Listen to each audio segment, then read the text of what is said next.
Continuation में जो अभी पिछले रिकॉर्डेड लेक्चर में आपने अभी सुना कि फिगर 314 में आपको डिटेल मिलेगी कोर्स और फाइन पार्टिकल्स की। तो यहाँ पे आप देख सकते हैं कि इस साइड पे लेफ्ट हैंड साइड की तरफ कोर्स पार्टिकल्स का साइज इंक्रीज होता हुआ दिख रहा है और fine particles are on the right hand side of this picture.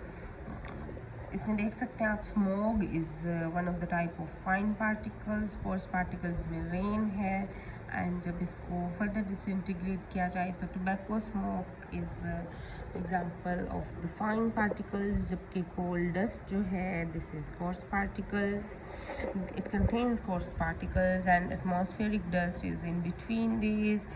Then oil smoke is having fine particles in it as compared to agriculture sprays.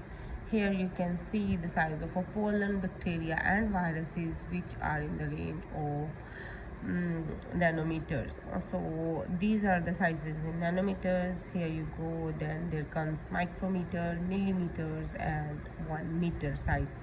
So the particle diameters are here, they are mentioned in micrometers mostly. So these fine particles and coarse particles majorly they fall in the range of micro particles.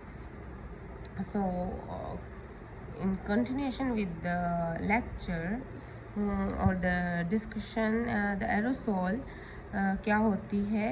अभी हमने पढ़ा था कि smoke और mist और all this they contain solid and liquid droplets in them. Aerosol is a collection of particulates, whether solid particles or liquid droplets dispersed in air. तो aerosol में ये दोनों combinations हो सकते हैं, solid particles और liquid droplets के भी। A true aerosol, as opposed to say the fairly large droplet from a hairspray dispenser, has very small particles and their diameters can be less than 100 micrometer. तो वो hair spray dispenser जो होता है उसमें से जो वो हल्का सा आपको स्प्रे वाटर भी होगा उसमें, लेकिन उसमें आपको एक किस्म का गैसियस नेचर भी आएगी। तो this is example of a true aerosol. So intuitively, one might think that all particles should settle out under the influence of gravity and be deposited onto the Earth's surface rapidly. Particulate matter की बात करते हैं जब, तो particles की बात होती है। पार्टिकल्स की बात होती है तो माइंड में ये फीलिंग आती है कि at some stage of during suspension ये किसी पार्टिकल्स के साथ ज्वाइन करके और may be gradually due to the influence of earth's gravity, तो ये मे बी अर्थ सरफेस पे सेटल हो जाए। But this is not true for the smaller once.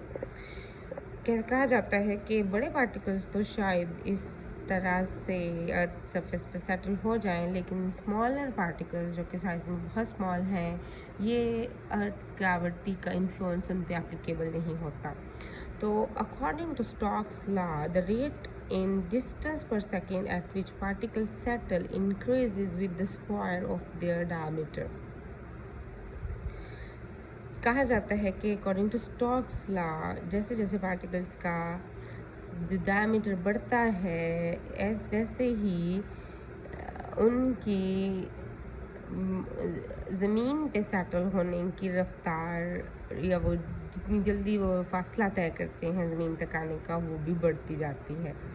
And it increases with the square of their diameter. In other words, a particle half the diameter of another falls 4 times more slowly. So this is